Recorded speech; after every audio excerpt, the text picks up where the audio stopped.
Hey everyone, and welcome back to Home Cooking with Foodland.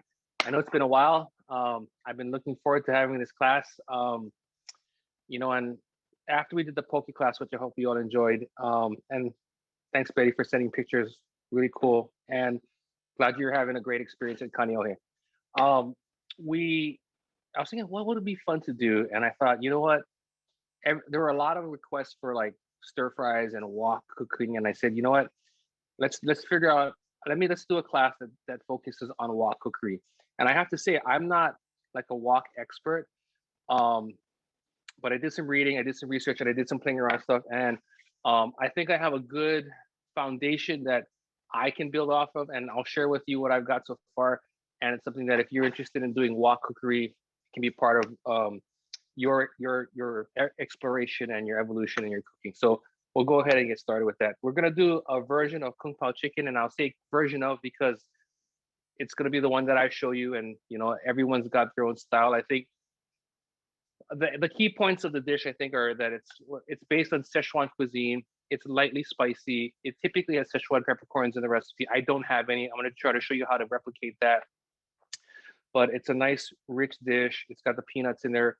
It's lightly sweet, lightly vinegary, or so lightly sour and savory all together. And so a really fun, delicious dish. And once you get this one down, you can kind of like go in all kinds of directions. I'm only doing the one dish because I really wanted to take time to really talk about some of the key steps about using a wok and doing wok cookery. So with that, why don't we go ahead and get started? I want to get the chicken going first because it kind of needs to marinate a little bit. So we'll start with that. I'm using chicken breast, and if you want, you can use chicken thighs. Oh, sorry. For those of you that have questions, please don't forget to use the chat feature, the Q&A feature. I'm getting coached here. Can you tell? The Q&A feature in the Zoom thing. Type your questions, and then Cheryl, who I think you all know by now, will ask me only the good questions. So think hard before you type a question there. Anyway, so you can use chicken breast, which I'm using here, which is leaner, and or you can use thigh, which is fattier and more flavorful. I mean, in Hawaii, we love to use our thigh, so that totally works. But I'm going to work with breast here. So the first thing we're going to do is take these, and again, I have two cutting boards because I want to keep the raw away from the other pieces I've been doing. I'm going to cut roughly 3/4 inch pieces.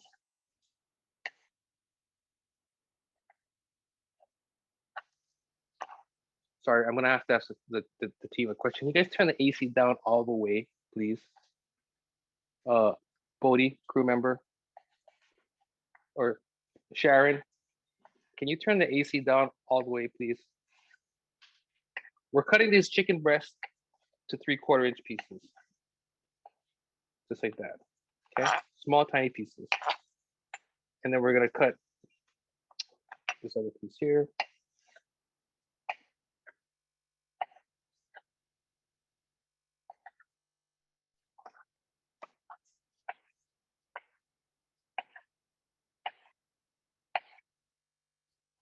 And what I'm gonna do now, after we get this done, is we're gonna prep the chicken, and this is something that oh, thank you. This is something that Chinese restaurants do, and it's very important for cooking, and it gives you that soft. They call it velvety texture, right? So I'm taking the chicken, and I'm gonna put it in a mixing bowl here. Then I'll get rid of the cutting board for a second here. But what we're gonna do is we're gonna prepare the chicken for the stir fry. And what we're doing is in some instances they call it velveting, but I'll talk a little bit more about that. So first I'm going to just season it with salt, and then I'm going to add. The recipe calls for dry sherry. I don't have any. I drank it all, so I did have some dry vermouth that I'm going to use here, which works great. Or you can use whiskey or vodka, but some kind of a spirit, something that you like. We'll put that in there. And then a little bit of pepper. And here's where there's just a lot of debate. I was looking at a lot of different websites and doing a lot of research. Some people use baking soda, some people don't. I put a little bit. I tried it without and with. baking soda acts as what it does is it acts as a tenderizer. What it does is it prevents the proteins from coagulating when you're doing a stir fry. And when meat gets tough, you have all these proteins that they're kind of long. And then when you cook meat, they tighten up or they go like that, they bind. And so by using this, it prevents them from doing that, which keeps it relaxed. So I'm putting a little bit in there. You can decide if that's something you want to do or not, but it works for me. Then I'm gonna go ahead and stir this up a little bit to get it all incorporated. Some people will put an egg white in here. They put an egg. They think that's part of the process. I don't put the egg in there, okay? I'm gonna put a little bit of oil. And then I'm going to put some cornstarch.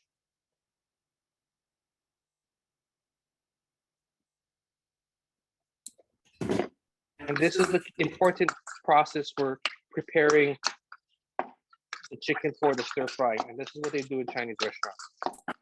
We're gonna let this sit. They do the same thing with pork and chicken. That's how you get that really soft texture on the product. Now you can overdo it, and I think you've been to places where the protein becomes spongy. That's what happens when you overdo it. But that's how you get that juicy, delicate, soft texture on a stir fry. Can you explain what the egg white does if you use egg white? You know, the egg white, part of what's happening is the cornstarch. So what you're trying to do is the salt and the pepper season and the baking soda starts to marinate and go into the meat. Then you're coating it like a thin layer of cornstarch and oil. And some people, when they put the egg, the same thing happens. It becomes a coating factor so that when you start to stir fry, it sears the outside and kind of sort of retains the moisture in there. So you imagine retaining the moisture. Some people also do this, like chicken, they'll put a little bit of water so the chicken absorbs the water. So you have all this moisture that's added, season it, then you put this coating on there, and that coating helps to seal in all that moisture that's in there. So that egg, right, when the egg starts to cook, it creates a barrier around the dish to kind of keep that moisture in. So we'll let this sit here.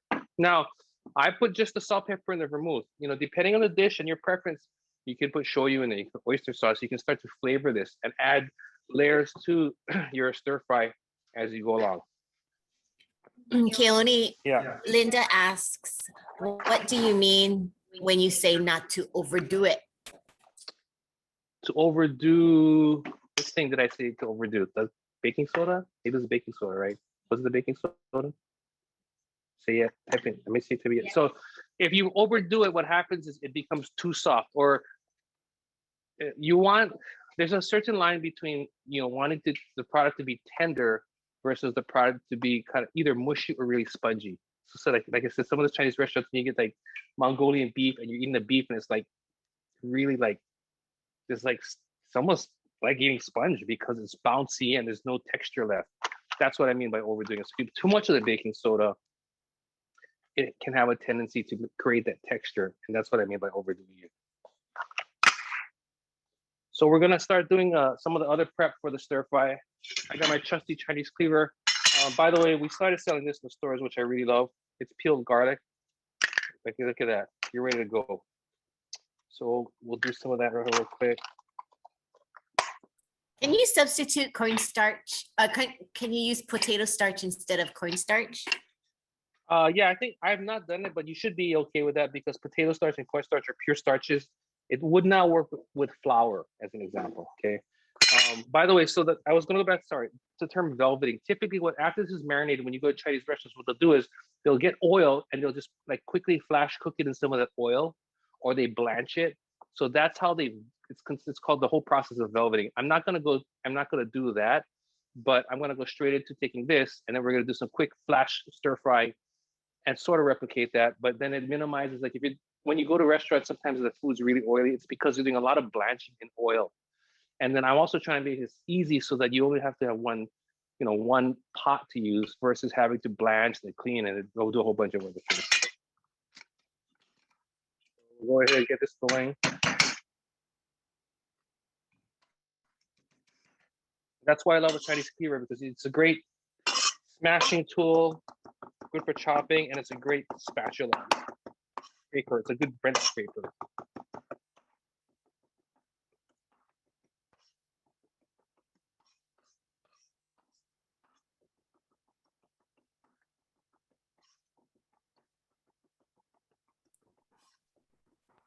Keoni, we noticed that cornstarch is an ingredient in the sauce, but you also used cornstarch with the chicken. Is that correct? So that's, yeah, and remind me when we get to that point, because that, when I wrote this recipe, that was correct. And if you look at lots of recipes, you'll see that sequence. But I after testing and testing, I've changed my mind on that. I have new thinking that I'll share with you guys when we get to that point. So we have the ginger, and then we have our garlic.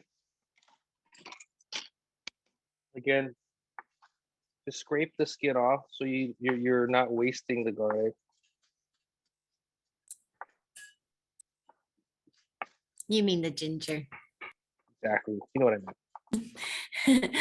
mean. Going back to the garlic cloves, can you freeze them? You can. I've done that before. They're not as good, but they're still usable. You know, when you freeze it, you just have to use more because you don't have the same vibrancy and flavor that you do with a product that's fresh. By the way, I worked when I started my cooking. I worked in a restaurant, and there was this master chef that I worked for, and he used to call everything the thing. And so you're on the line, and it's very busy at night, and he would stick his hand out. He'd be in the middle, and you were like his assistant or whatever, and he'd be like, "Keoni, give me the thing," and you had to know what the thing was, and the thing was always something different. So if you didn't get the thing right, you're always in trouble. So when I say garlic and I mean ginger, you have to just kind of roll with me on that.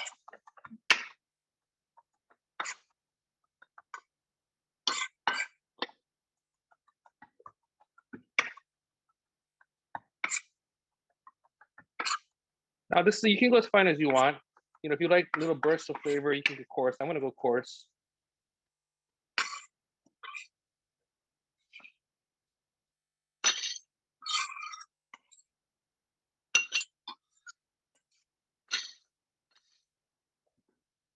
Got that going. Okay, we'll start doing the peppers here. I've got a green and a red. The recipe I wrote has a red, I believe, but I decided to add a green for color. So you can pick and choose how you want to, what you want to do. Just cut the top real quick off. Cut the bottom quick off.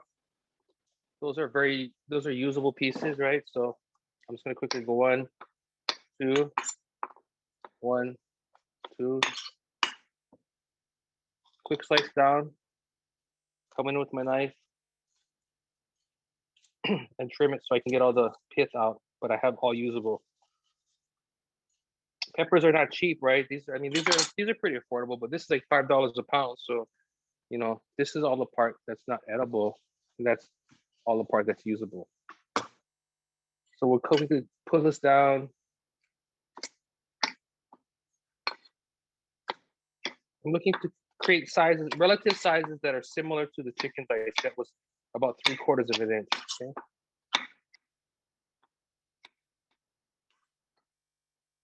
Repeat the process here with the red pepper.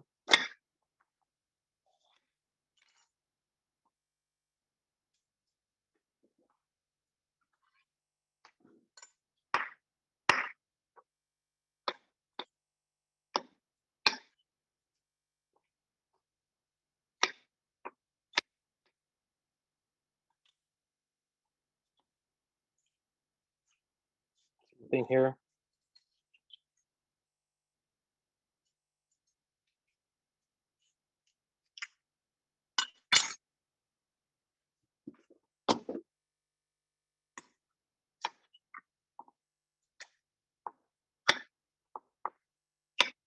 And you know, we're making, I think what I'm used to, I think we're all, well, at least what I'm used to, I'm thinking most of you used to seeing like the chicken, peanuts, and peppers. But if you want to, you can throw other vegetables in here too. I actually got to put green onions too in this. I'll cut them into like 1-inch pieces. I'll do one here that has some of the white part.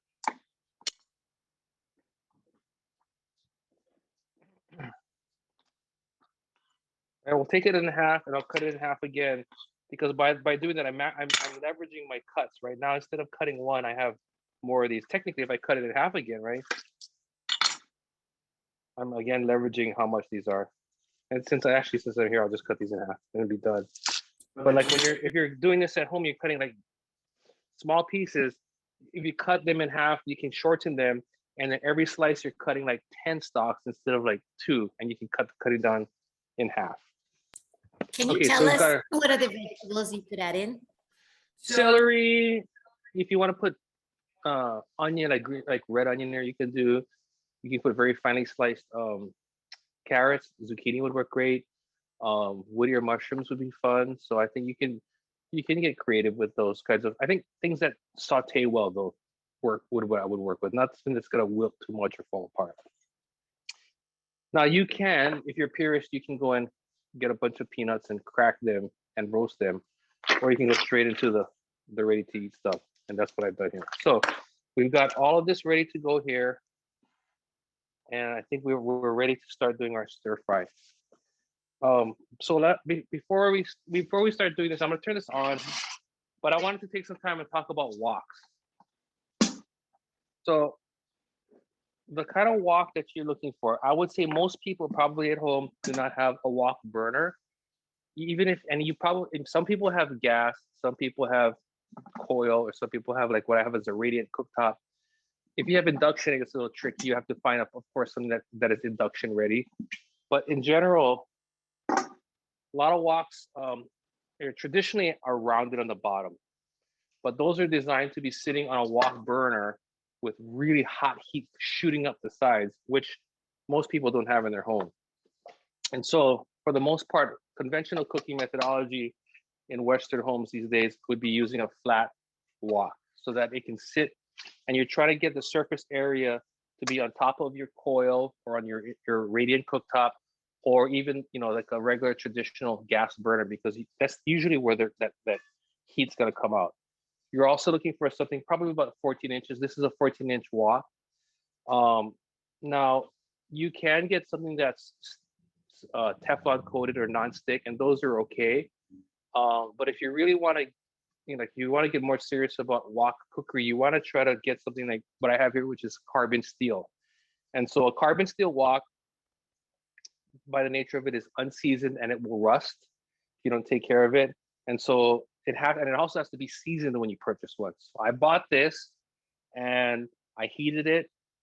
First I washed it and I heated it, and then I went through the process of, as it was hot, rubbing oil, cooling it, reheating it, rubbing oil, cooling it, reheating it. And then when I cook with this, I don't scrub it with like a scouring pad. I wash it really with hot water usually and just wipe it down.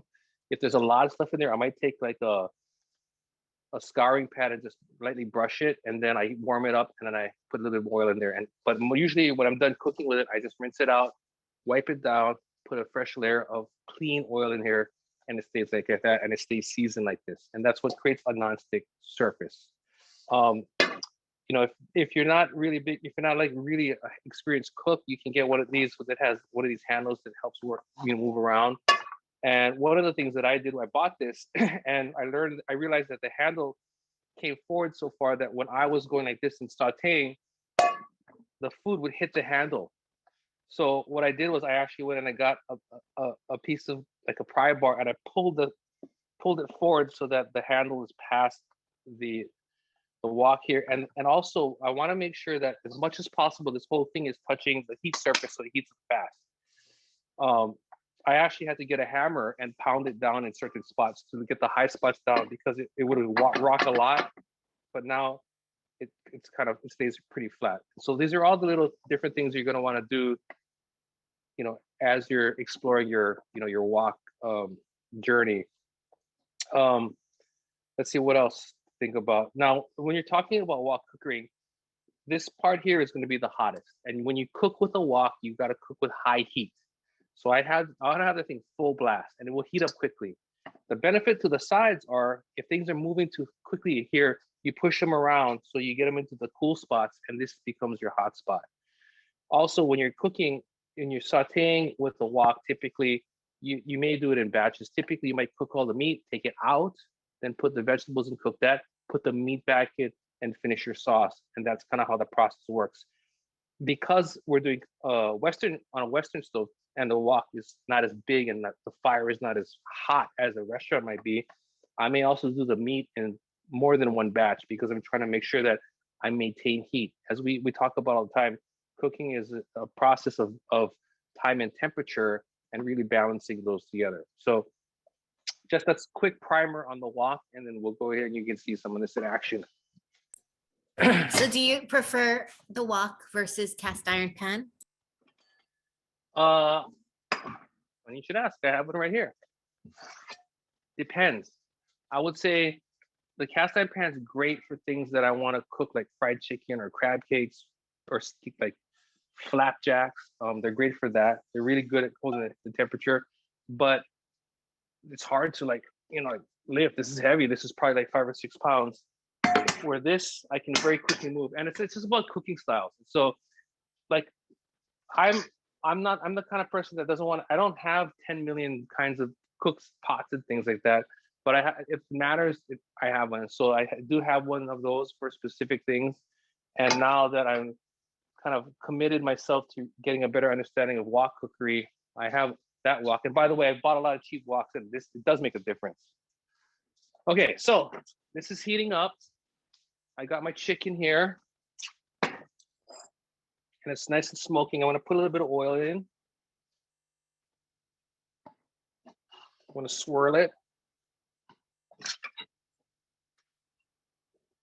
Then I'm going to add our chicken that's been kind of marinating, right? I want to put half of it in. And then I'm going to spread it out into a thin layer.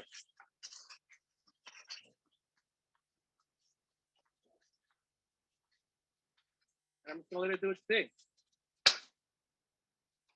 You see how I did not go past that black area, because that's where the hottest part, since I've been cooking in it, where it's at. I'm gonna just let it cook. If I kept moving it, it wouldn't get color. I want to get color on this. Can you use tofu or fish like salmon instead of chicken? You could use tofu. You could use fish. You gotta just be careful, because if you're gonna use those, they're much more delicate. You could use shrimp.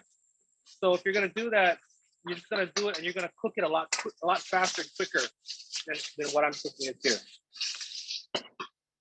You see, what I'm just trying to do is get it to cook through, and it's gonna be lightly undercooked because I'm gonna be bringing it all back together later and gonna cook some more. I'm just trying to get that sear on the outside. Again, if you're not good at using a wok, like tossing it, don't hesitate to use a spatula. Can you tell us what oils you can use for wok cooking and what oils you should avoid? You want to use something that can hold high temperature. I'm using peanut oil, which has a very high temperature rating. Canola oil works good. Vegetable oil works good. I would refrain from. I wouldn't use olive oil because I don't think olive oil matches with the cooking style. Peanut oil, sesame oil, I wouldn't use because it has a low smoking point. So I think as long as you're using vegetable oil, whether it's canola, sunflower, grapeseed, peanut oil, it works great too. Again, I'm just going to go ahead and let it swirl. What about avocado oil? Oh yeah, you can use avocado oil. I tend to use avocado oil sparingly because I like avocado oil, but it's expensive. So just a little bit more oil. It needs a little more. It's too dry.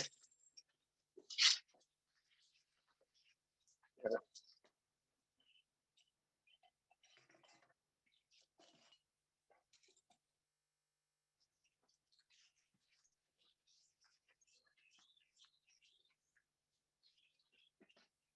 Let it cook there for just a little bit. Let it do its thing. What about rice bran oil? I think rice bran oil will work good. That's again, I think that's expensive oil. So if that's what you use, great. But you know, it can get costly after a while. I think like when you're doing really expensive Japanese restaurants, when they do tempura, they use rice bran oil, like this, right?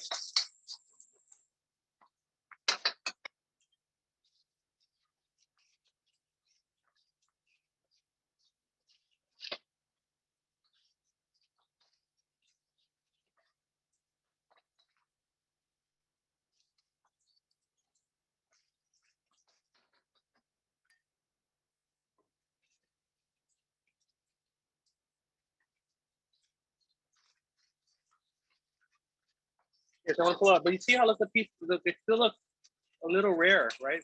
But remember, I'm gonna bring this all back together. I'm gonna cook it a little bit longer. So my goal is to start the cooking process and marry all of the different times together so that when all of it's done, everything is, the French term is à point, which means to the point. I want all of the vegetables to be done to the right point, the meat to be done to the right point, and the sauce to be done at the right point. Can you explain what the right point is? Is it halfway? Is it almost done? You'll see here, if you take a look at here, it's I guess you would say halfway. A lot of the smaller pieces will be technically cooked through, and the bigger pieces might look a little bit pink on the outside. But when you feel it, it'll be nice and it'll have nice springiness to it. If it's really limp, it's not cooked enough. Okay, so now we're gonna move on to the next part, which is we're starting to bring the vegetables and their aromats together. I'll put a little bit more oil in there. If you have Sichuan peppercorns or Sichuan pepper, this is what you would put in. I'm gonna start with I have some red chilies that I'll throw in here. And these the supermarket ones, they don't tend to be the hottest because sometimes they're sitting on the shelf or they take a while to sell. So I'll put extra here. And what I'm doing here is, are you laughing? Hey, I think that's the truth. It doesn't sell as fast as spam, okay? All right, so I have put it in here. I'm letting the oils come out, they're browning. Then I'm gonna add the peppers real quick.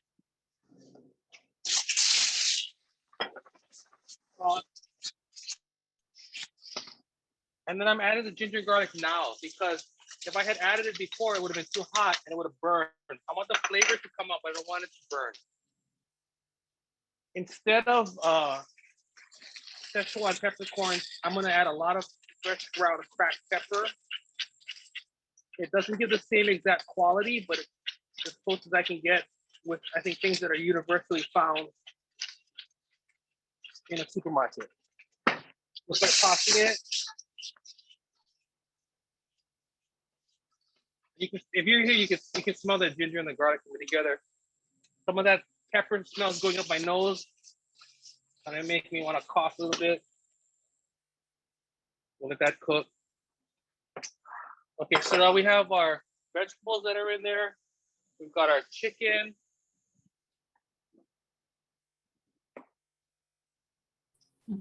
Can you use chili flakes instead of whole chilies? Or what about togarashi?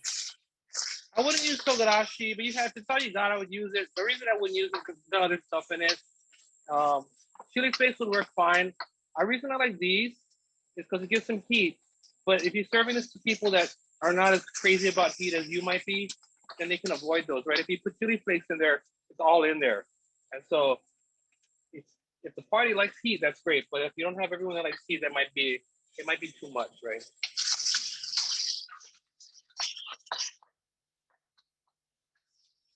I'm gonna take it out now. And here's the part where I'm gonna deviate from the recipe that I wrote. Typically, what happens in the recipe is you would leave the vegetables in, throw the meat in, toss it, throw the sauce, and the sauce would have water and chicken stock, some shoyu, some oyster sauce, other seasonings, and cornstarch, and that all thickens. But every time I made it, I'm like, this doesn't taste like when I go to a Chinese restaurant. I found that the cornstarch would thicken too quickly, number one. And by adding stock and adding shoyu and other things together, it diluted the flavor. So this is what I have been playing with, and I think this works better. What I'm gonna do now is add shoyu. And I want a nice color on my Kung Pao chicken like you see it in the restaurants. And I'm putting it on without anything else because I want to start to cook, and I want it to start to reduce a little bit. And then I'm gonna add a little bit of oyster sauce in here. And then instead of adding, and I didn't have enough depth of flavor because the stock, I was like, it doesn't really get what I want. I'm gonna be very generous. I'm using rice wine vinegar here. If you have, it's called Chungking. If you can get Chinese vinegar, it's even better because it's black and it gives it a nice color. But I'm going straight in with vinegar, shoyu, oyster sauce, and I'm not adding stock. All very vibrant flavors. And I'm gonna add some sugar to this. You can add brown sugar too if you want a little bit of that kind of raw molasses character in there, that kind of caramelized character. And then I'm gonna let it cook. And what I'm gonna do now is I'm gonna let it reduce because I want this to sort of lightly become a glaze. One thing that I saw a recipe and I thought made total sense too is this. I was thinking about this. So some of the Chinese vinegar is black, right? And this is black and it has a light sweetness to it. And so when you think about what I just put in here, oyster sauce, light sweetness, I added vinegar and I added sugar. If you were to add this, it would totally complement what's in here. And so if you have balsamic vinegar at home, I think it'd be a very interesting thing to try. And I think you'd be surprised at the experience that you'd have, a good experience.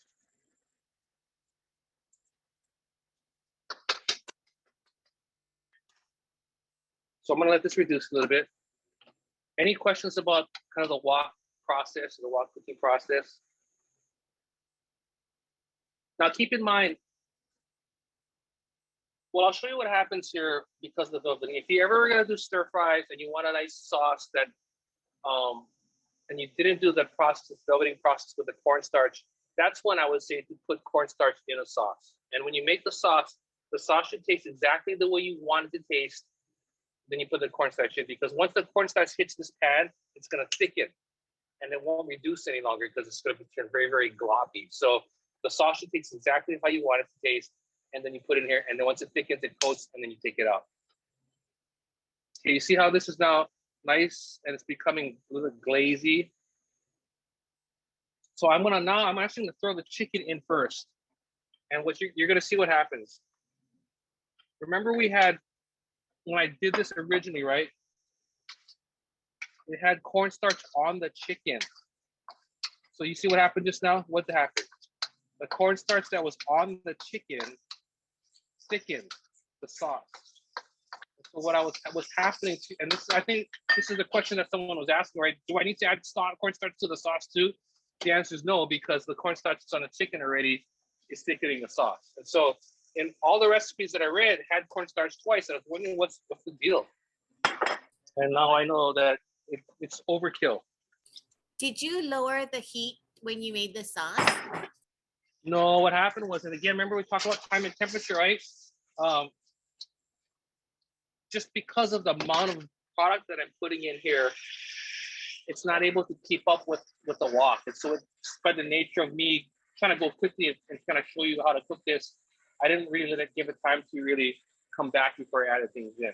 But I did not lower the heat. But you see how it's kind of come together now? It's nice and glazed. It's shiny. It's not really thick and gloppy. We'll add some peanuts now. If you do use balsamic vinegar, do you replace one of the ingredients with the balsamic vinegar? If I use the balsamic vinegar, what I would do is I would be less generous with the sugar because the balsamic vinegar is lightly sweet already. So that's what I would kind of be mindful of, how much sugar I add.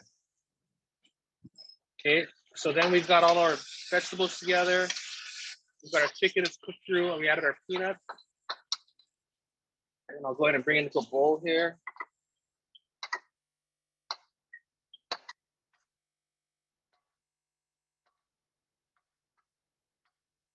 Now you can start, now this is when you start to make it yourself, you can start doing things to your own preference, meaning if you like it saucier, you can add more things into it. If you like it thicker, you can add more cornstarch, but this is our Kung Pao chicken. I'll come over here real quick.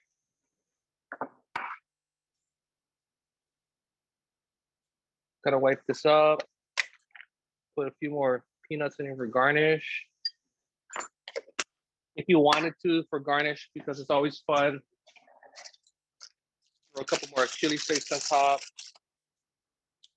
Looks nice.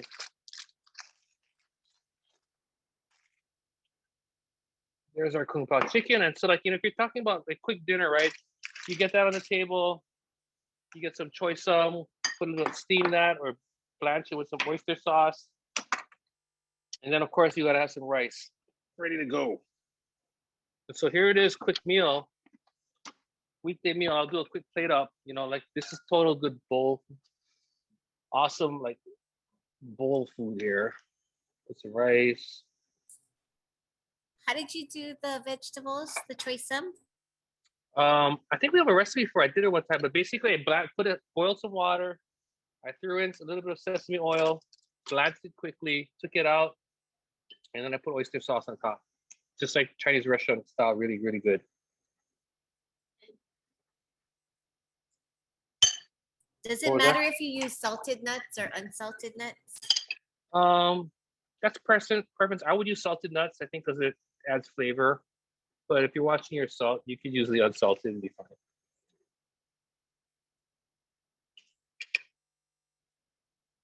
So here you have it. I mean, real simple dish.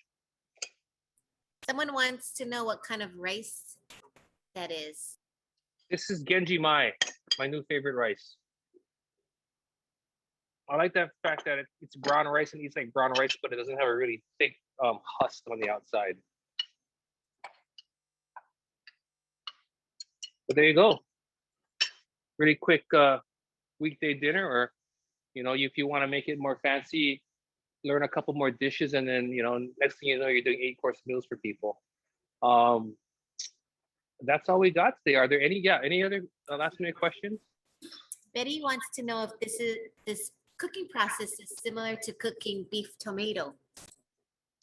I have to look at the recipes, but I would say probably.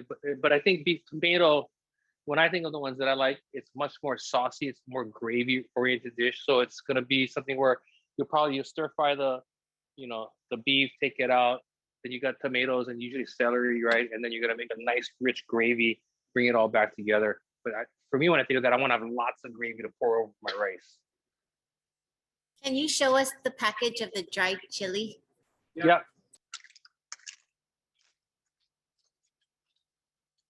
This is I found this in the produce department. You also usually have something on the some similar versions, usually like on the spice shelf. You can use chili de arbol. These are chili japonese, the Japanese chilies. You could also use, like, if you had in your backyard, you have like Hawaiian chili peppers or bird beak type, like dry them out a little bit, throw them inside. You can have fun with it and just experiment with different heats and different levels of flavors that chilies add when you're doing the dish. Any other questions about woks or wok cookery or anything like that? No? Can you remind us what kind of rice you made? This is Genji Mai. Yeah. Okay, and if you don't have a wok? If you don't have a wok, you can use a saute pan, and the process is the same. Some of you might actually prefer that experience because you'll have a much flatter surface to do this with, but the process is the same, where get it really hot, velvet the proteins, saute them quickly, remove them, add your vegetables, quickly saute that. If you're gonna do the sauce straight, sauce goes in, the proteins go back in, you bring it all together, and then you plate.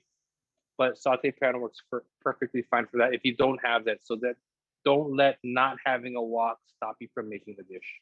And remind us again how you're gonna clean your wok. Okay, give me 1 second. Let me just make my sink look presentable. Give me 1 second. I'm gonna hide all the stuff that's in here. Okay, so basically,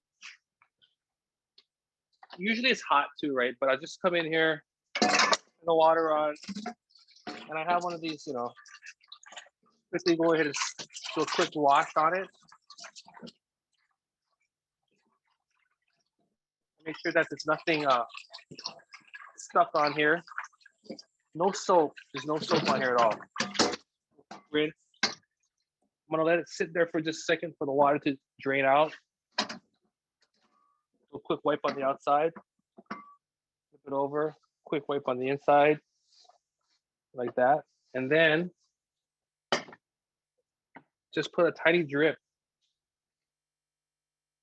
of oil in there. I'm gonna grab a paper towel.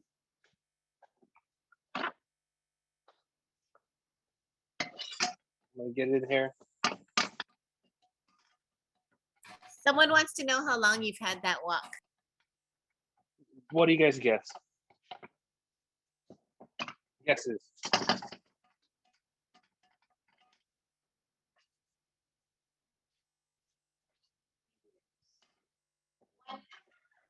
One week. We have 1 week. We have 10 years, 5 years, 10 years, 5 years, 1 year, 20 years, 6 months. 2 weeks. So the 1 week is pretty close, yeah. But the thing about walks, like over time, if serious note, if you have a walk like this and you take good care of it, it will last many, many, many, many years. But over time, it's just like cooking, right? Okay. As much as on one hand, I say I don't buy all the kinds of like novelty gadgets, I also do buy pans a lot. So I have a lot of different pans and I have a lot of different knives. And as I continue to explore wok cookery, the likelihood is over time I may have different woks of different sizes and I may eventually, I'm thinking about now getting a rounded one that I gotta get a ring for and have like a butane burner so that I go camping or whatever, do something like that. And they're all gonna give me different experiences. Oh, the last thing I would say, and here's the other reason why I would say to get a cast or a carbon steel wok. There's a term, I might say it wrong, so don't hold it against me if I say it wrong. But the term I think it's called wok-a. And what that means is the breath of a wok. And they say that people that are really good at wok cookery in Chinese restaurants, as soon as the dish is made and it hits the platter and it goes out to be eaten, the guys that are really good, the dish they say has a lot of wok-a. So they're saying that the breath, the wok is alive and it's giving flavor.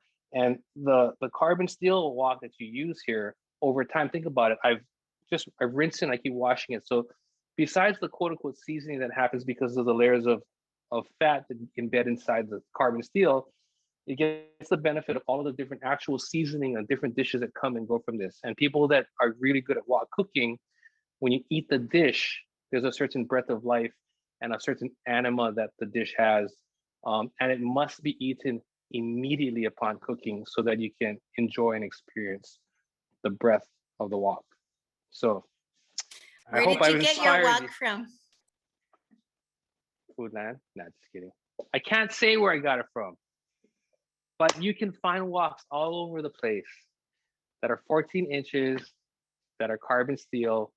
Look for a heavy gauge. I think if you're concerned about pricing, I think in the $30 range, I think somewhere around there, you're gonna get a decent wok. I think there's a couple different chefs that have woks that are out there that you can look for, but 14-inch carbon steel, flat bottom, and if you're a starter, get the one with the handle on the other side so you can kind of work it both sides. And with that, I hope you guys had fun. It was nice to see everyone. I haven't seen you guys in a while. I don't even know what the date for. Do you know when our next class? We never talked about that. First Wednesday. First Wednesday of some month. Of May. Oh, so yeah, this will be quick. I'll see you guys in May. Please don't hesitate. Shoot us emails. I love the ideas. I love the suggestions. I can't do them all. I got to figure what I can do for you guys in 45 minutes to an hour. But I thought this was a fun class. I hope you guys enjoyed it. And I look forward to seeing you next time. Bye, everyone.